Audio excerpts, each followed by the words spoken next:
Welcome to the Workology podcast, where we discuss the science and art of the workplace, gain powerful insights, resources, and perspectives on the industries of human resources and recruiting. Join your host, Jessica Miller-Merrill, chief blogger of bloggingforjobs.com, for an in-depth and no-holds-barred look into the future of our most powerful business asset, the employee. And now, welcome your host, Jessica, with this podcast episode of Workology. This particular podcast is extremely important in light of the recent Ashley Madison hack and scandal, where not just user information, which is certainly damning for some, has been exposed, but also company emails, information, and who knows what else. And I am thinking specifically about the access that these companies possibly had to human resources technology, like the ATS, or your company's human resources information systems. Experts say phishing accounts for more than 90% of all IT breaches. And according to a 2015 report from the marketing agency, the Starr Conspiracy Intelligence Unit, 53% of companies with more than 1,000 employees plan to invest in human resources technology software this year. But that number jumps to 60% among firms with fewer than 100 employees. Keep in mind, the human capital market just hit nearly $11 billion in 2014, and we're expected this to grow to $17 billion by 2019.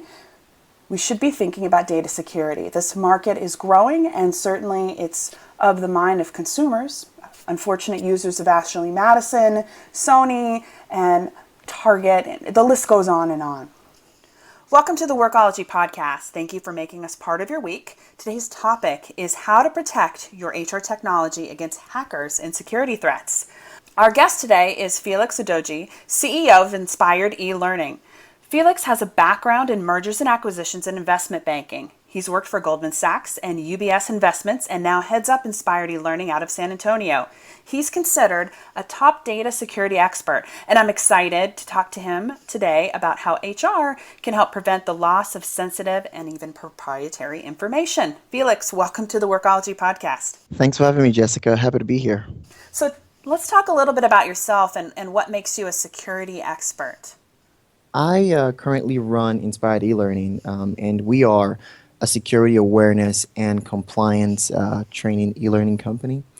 And what makes me a data security expert? I think really I just pay attention to all and most of the prevailing intrusions that have affected corporations and individuals alike. Now running Inspired eLearning, we have access to tools to combat a lot of these issues. And one thing is certain, the most effective way to combat them is the human element. And human element, that's where HR comes in. So I really look forward to this discussion. Me too. I've written about data security, particularly in the HR technology space. I think it's an area that is definitely not talked about enough. It's certainly the place when you think about data, candidate data, important social security numbers of all those candidates who are applying at your company, as well as employees and other specific information. So let's talk a little bit about the phishing here. That's phishing with a PH. Tell us what phishing actually is and why HR should be concerned. Certainly. So phishing is a technique used by hackers to trick, people to provide them, personal information. And, of course, these attacks are usually in the form of emails or websites, and they often look very legitimate. You have to pay attention to them. Most of the time, they're set up to, get you to download malicious software onto your machine. Obvious results that they're looking for is that you would pass on most likely your passwords, because think about it, these days companies have invested heavily in IT infrastructures and securing the IT environment, and they continue to spend a lot of millions doing that. So it's really much harder to try to crack the firewalls of these companies. So what do you try to do? How about you crack the human element, crack the human password? So if they can get your password or get your credentials, it's probably easier to just get into the system with your password. So that's what happens. Through some of the malicious emails, the malicious software, you get something like a keylogger. A keylogger would then record your keystrokes, and take some of your credentials with it, and that's pretty much the goal of the phishing. Wow. And so that might come in the form of, like you said, an email that looks legitimate, but is really a fake email with the goal of getting that keystroke software or asking you to put your password in to be able to access. Like I've had that happen before, like with my bank account, where it looks totally legit, but then when you kind of take a look at it, you realize that it doesn't say the name of your bank. It's like a small change. That's good. You actually paid attention. It's often very difficult. Some of these things could it would shock you, but if you can just remember that there is no way that your bank will never send you an email to access your account. That's I know we'll probably go over a few things that you should pay attention to. That's one big one. Your bank will never send you an email to access your account. And any self-respecting company will never ask you for private information over email. These are some, very easy to detect things that often come with phishing emails. Have you ever seen maybe a phishing email that was disguised to look like an HR technology product where they're going to ask you to go in, kind of like they did similar with the bank where they want me to go in and enter my information? Have you ever seen anything like that yet? Sure, we've seen all kinds, and as a matter of fact, probably this is probably a good segue because some of the tools we actually develop at Inspired eLearning to help companies combat this allows you to train your staff to know what these emails can look like. So you can actually you can generate an email that looks like that. It looks like an HR tech. Sign into your HR department to update your personnel records. This is really the reason why HR professionals should be very worried about this because within HR is literally all the private information for the employees, social security numbers, date of birth, all those information you don't really want out there. Can you provide us with some real world examples of maybe companies or examples of those who've suffered major breaches in security because of phishing? Happy to do that. As a matter of fact, in what's been going on lately, you almost can turn on the TV without hearing something. But most recently, and this one surprised me, the Office of Personnel Management, OPM, was breached. Very simply, by the breach occurred because their vendor, who provides background checks for them, was hacked through phishing and got access to sensitive personal information such as names, addresses, and social security numbers of over 21.5 million people. You also heard of the JP Morgan breach that affected and compromised over the accounts of over 83 million people. These attacks can be devastating. The more media frenzy ones that occur, not necessarily by phishing, but they are all forms of hacks, like the Ashley Madison that was all over the splash pages. And then, of course, you heard of Target last year when Target was unfortunately infiltrated. Similarly, was the HVAC company vendor that they use they access Target through the HVAC company. As soon as the HVAC company plugged their machine onto their system, and all of a sudden, several million accounts were compromised. These are very serious problems and cost companies, even taxpayers, a lot of money. So let's talk a little bit about this because you're saying that a third party like this HVAC company was the reason that the Target hack occurred. So let's say that I am a head of human resources and I'm using, 7 or 8 different vendors and HR technologies. How do I protect myself from a third party vendor getting hacked and then accessing my system? That's a very good question. So, as a matter of fact, what you want to do is not only train or ensure that your staff is security aware. You also want to make sure that your third party vendors are also security aware. And it's just as simply put. I recall certain banks have requirements for you to be on that preferred vendor list. You have to pass certain checks. And one of them could now be that, hey, have you taken security awareness training? Do you use a phishing training assessment tool for your staff? These are the things. Unfortunately, you cannot prevent hacks 100%. The most you can do is be aware of them so you can avoid them. And when you do get affected by them, notice it quickly and report it. That's probably the best that will happen, and that will save the company a lot. Well, let's take a little bit of a reset here. This is Jessica Miller Merrill, and you're listening to the Workology podcast powered by Blogging for Jobs.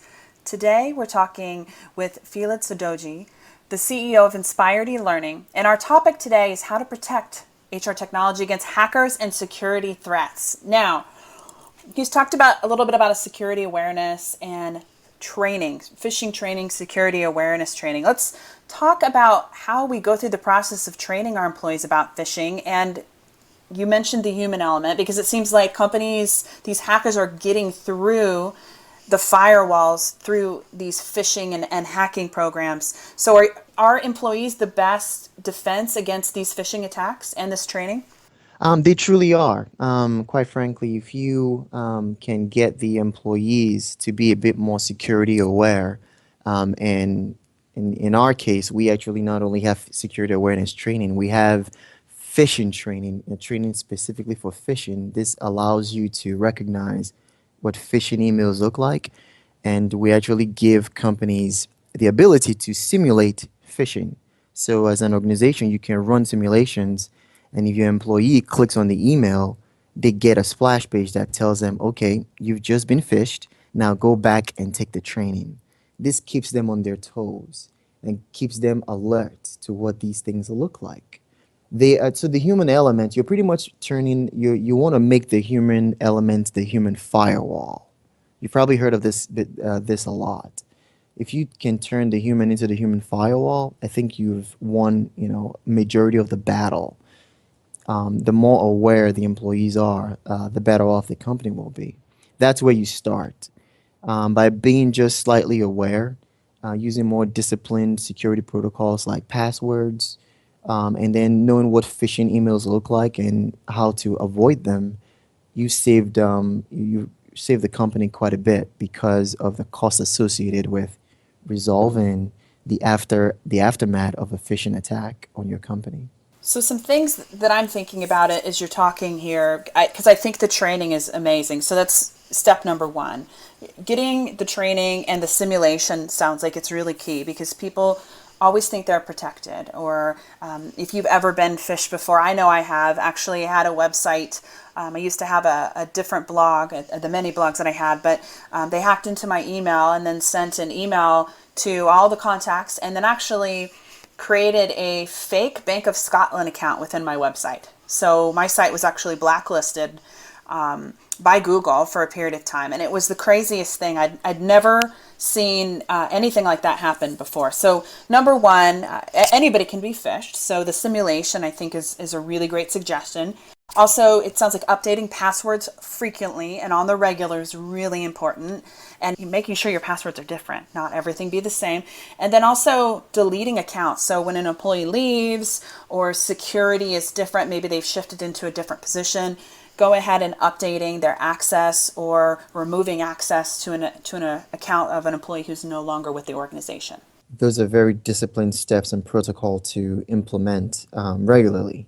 Those are very good practices. Have you been taking training? I feel like well, I went through that phishing attack, so that was not fun. But I feel like I should, because I mean anybody can have this unfortunate incident occur. So it's not if it happens, it's when it happens. That is correct. Let's talk a little bit about how much these attacks are costing companies, because I don't think it's necessarily like the amount of sales always. Like Target, you can see like they're having declined sales as a result of the phishing and the hack. But also, what about downtime? Because the site's down, your website's down, maybe you don't have access to your HRIS information or employee data, so people don't get paid on time. Walk me through that a little bit. Sure. No, that's a very good, it's a good question. And EMC actually did a study recently and found that enterprises lost $1.7 trillion. That's trillion with a T in 2014 due to data loss and downtime. Now, this isn't, specific to phishing alone, but it all encompasses the attacks and all security awareness breaches that have happened to corporations. Most of these are not public, obviously, as you can imagine.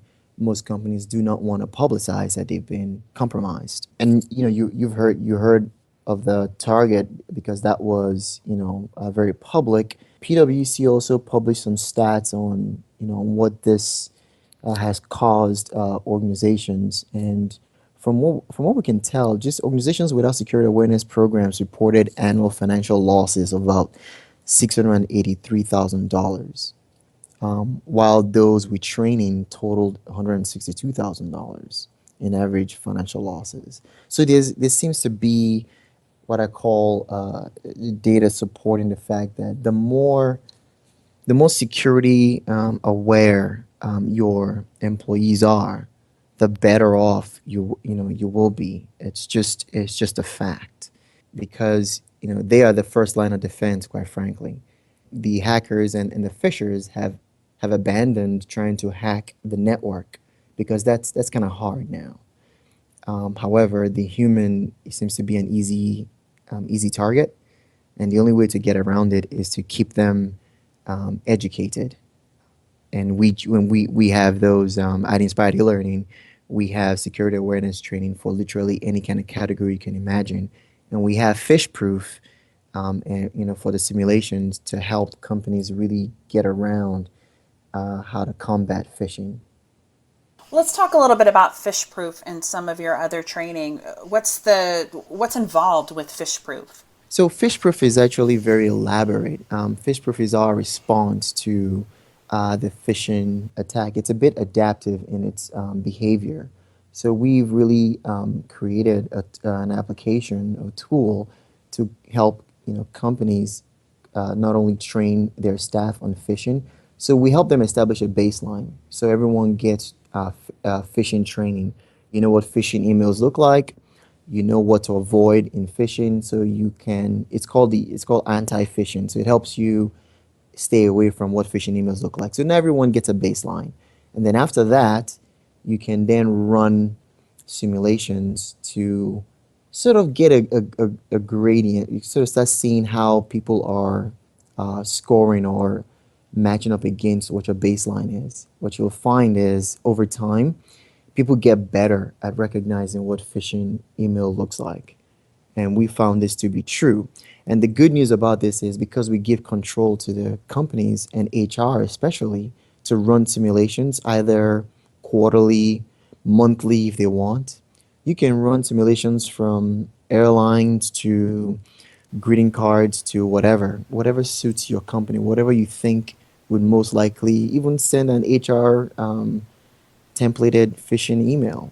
If the employee cannot look through what that looks like and determine that this could be a phishing email and not click on the link but delete it immediately, then they get a splash page that tells them to go to, okay, you've just been phished.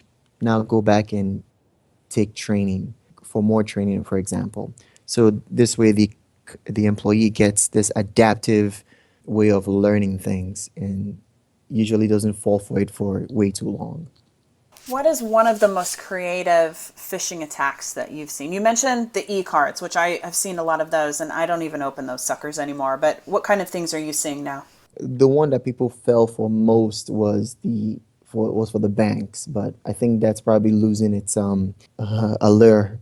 However, airlines. So I fly American Airlines a lot, and I got one, and it was from American Airlines asking me to check in, and I had to browse over it to see that okay, it wasn't from at AA.com, it was at AAA.com. And so if you pay attention enough to these emails, you will know that you will know what a phishing email looks like, and what a real email is. It gives itself away. That's the good news. How tricky though, like if you don't take a moment to look at the sender, or if you're viewing from maybe your small mobile device, you might miss that 1A, and then suddenly they have access to your information, but also they've infiltrated maybe the larger organization. Indeed. Let's talk about any practical tips you have for safeguarding any of our listeners. What can they do maybe as soon as they finish up this podcast and go out and hopefully protect themselves and their organizations a little bit better? Obviously they should go and check out the training and the simulation programs that you have, but what can they do straight away?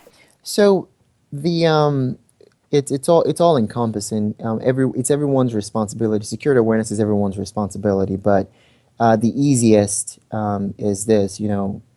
I said this in the beginning.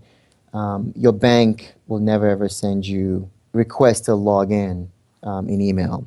And secondly, no legitimate business will ask you for any confidential information via email. They will usually always have a secure web portal. Don't click on any links in an email unless you know for certain it's safe.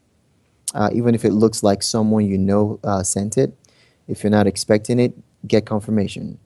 The sender information in an email can be faked. One tip is to hover over the link and check to see that the URLs match. It's very easy to make a link with the text irs.gov, for example, and have it take you to a phishing site. And one particular thing you'll notice in most of these emails is, phishers have tried to create a sense of urgency for you to act right away in their emails. For example, your account will be deactivated right now. Click on this immediately. That sense of urgency should always prompt you to check the email again. I tend to think nothing is that important. Well, Felix, I want to thank you for taking the time to talk with us today on the Workology podcast. Where can people go to learn more about you and what you do? Thanks for asking. You can go to www.inspiredelearning.com. That's inspiredelearning.com. And you can also go to for phishing specific information and our phish-proof product. You can go to www.phishproof.com. That's phishproof.com. Phishproof.com. Awesome. And we'll put a link to Felix, and as well as his LinkedIn profile and all the resources and information that he just mentioned. So if you just go to bloggingforjobs.com and in the search sidebar put in phishing, you'll be able to get connected to the transcript of this podcast. I want to thank Felix for joining us today, and thank you for taking the time out of your busy schedule to listen to us today. This is Jessica Miller-Merrill with the Workology podcast, where we discuss the science and art of the workplace HR and recruitment. Until next time, you can visit Blogging for Jobs to listen to all our previous Workology podcast episodes. Production services for the Workology podcast with Jessica Miller-Merrill provided by Total Picture Media.